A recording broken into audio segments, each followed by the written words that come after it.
আছি নৈহাটি বড় মা মন্দিরের একেবারে সামনে। মন্দিরের যে গর্ভগৃহে মায়ের যে মূর্তি, সেই মূর্তির সামনে আছি।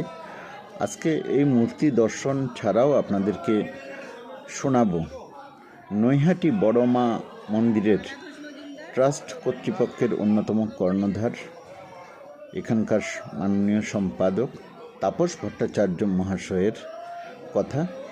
বাংলাদেশে হিন্দু নির্যাতনের ব্যাপারে তিনি আমাদেরকে যা বললেন আপনাদেরকে শোনাই। নৈহাটির বড় মায়ের মন্দিরে এসে উপস্থিত হয়েছে।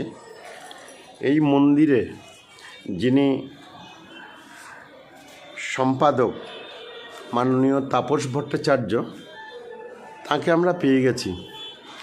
এই বড় মাকে কেন্দ্র করে ভক্তকুলের আকুল উৎসাহ, এটা শুধু এই পশ্চিমবাংলায় নয়, ওপার বাংলায়, বাংলাদেশ, সেখানেও সর্ববিদিত। এই অবস্থাতে সারা ভারতবর্ষের মানুষ এই বড় মাকে দর্শন করতে আসে, পুণ্যার্থীরা, তারা তাদের প্রার্থনা জানায়। আর মাননীয় তাপসবাবু রয়েছেন একেবারে আমার সামনে।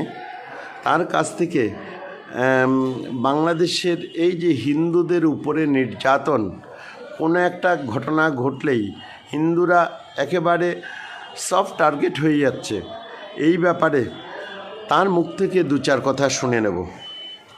নমস্কার, তাপস ভট্টাচার্য, সম্পাদক নৈহাটি বড়কালী প্রয়াস সমিতি ট্রাস্ট। দেখুন, এটা আজ থেকে না, বহুদিন ধরে হয়ে আসছে। এটা বাংলাদেশের আজ থেকে না, সেই মুক্তিযুদ্ধের সময় থেকে হচ্ছে।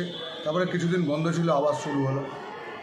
আমি এই মন্দিরে, আমার মন্দিরে কিছুই 7 দিন আগে এরকম একটা ঘটনা ঘটেছে। বাংলাদেশ থেকে একজন মহিলা চলে এসেছিল এবং প্রচুর পরিমাণে বাংলাদেশ থেকে আমার কাছে হোয়াটসঅ্যাপে পুজো আসছে, আমাকে ফোন করছে।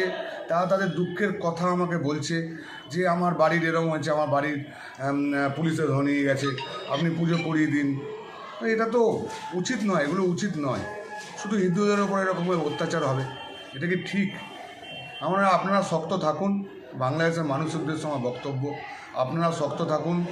দেয়ালে পিঠ থেকে গেলেও সামনে এগোবার চেষ্টা করুন। কিচ্ছু করতে পারবে না, ভগবান আছে, বড় মা আছে আপনাদের মাথার ওপরে। বড় মাকে করুন, বড় মার ওপরে ছেড়ে দিন, কারোর কিচ্ছু হবে না, সব ঠিক হয়ে যাবে। যারা এই বদমাইশির পেছনে আছে তারা শাস্তি পাবেই। জয় বড় মা। অনেক অনেক ধন্যবাদ আপনাকে।